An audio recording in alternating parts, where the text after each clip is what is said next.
ziar si Cheikh Mourtada sëñ Mountakha Bachir dama ñëwoon ziar si ko xalif général des Mourides ñuy ñaan suñu borom yàggal ko fi lool te mu ànd ak wér. tànk yi tànku taalibe la tànk yi tànkuk ñaan la xam nañ ni sax mu ngi ñaan waaye dañu ñëwoon di ko wax ne ko li nekk ci réew mi njàqare gi tiit gi jafe-jafe gi nit ñiy dund bir nañu ne moom Mbacké am na ci solution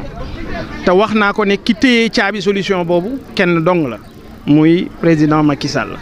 fitna gi ñu nemmiku kenn mësu ko xam ci Sénégal waaye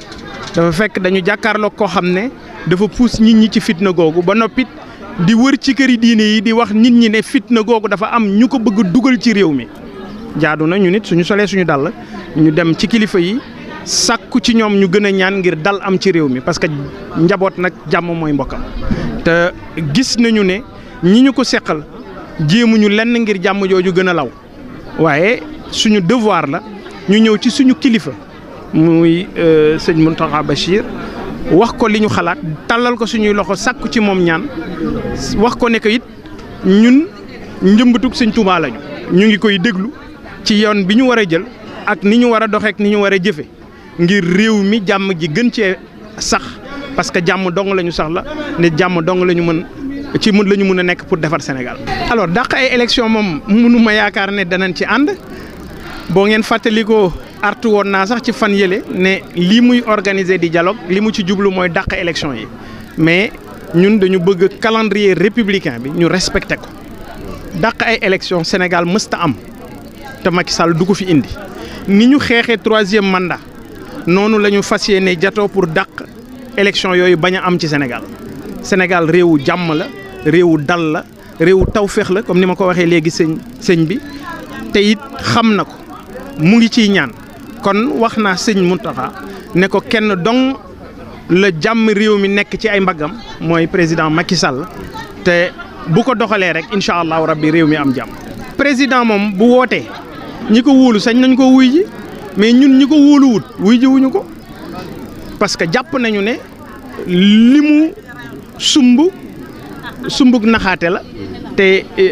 bokk naa ci ñi nga xam ne duñu dem ci lu ñu gëmul réew mi dafa am ay jafe-jafe réew mi dañu amoon yaakaar ci moom jiital ko ne ko fal nañu la pour fukki at jafe-jafe yooyu tey la gën a metti gone yi génn ci mbedd mi dama wax ne soxlawuñu ku leen yedd dañu soxla ku leen yërëm ku amul tubéy joo sol am na loo mënul ku ay dàll të am na loo mënul ku solub sort toog ci bopp koñ keru suba ba keru ngoon am na loo mënul kooku dafa soxla ñu yërëm ko xaalis bi ñuy jël di ko foyee ci réew mi nañ ko def ci jaam yi ngir mu mun a jariñ jaam yi boobaak léegi sottiwut boobaak léegi mu ngi cay jéem waaye dafa tële waaw loolu nag sénégalais yi ñoo dem ba gis ne soxlootuñu ko yëf bi jeex na mu bëgg a forcer moo tax gone yi génn ci mbedd mi wan ko boppam leeral naa ko it sëñ bi li ci am nag mooy ñu ñaan ko moom mii wax nañu ko ñaan ci njëkk moom la ñuy ñaan ci njëkk ngir mu dem ci njëkk waaye 3e mandat bi moom amut njëkk par force la. département Mbacké ñu ngi ci principalement la commune de Touba qui est extrêmement importante et la commune de Mbacké le comité ñoom laa àndal nii bi may ziare ci sëñ bi ñoom ñu ngi ci am liggéey bu ñu yaatal di ko wéyale ñoom ñëpp dañu nekk benn say taxaw ngir liggéey lu gën a yaatal gëm sa bopp ci Touba yaakaar naa ne ni ñu organiser woo bi yoon ak ni ñu yaatalee mbir yi mësta am ci biir gëm sa bopp kon dama leen di féliciter sant leen ñoom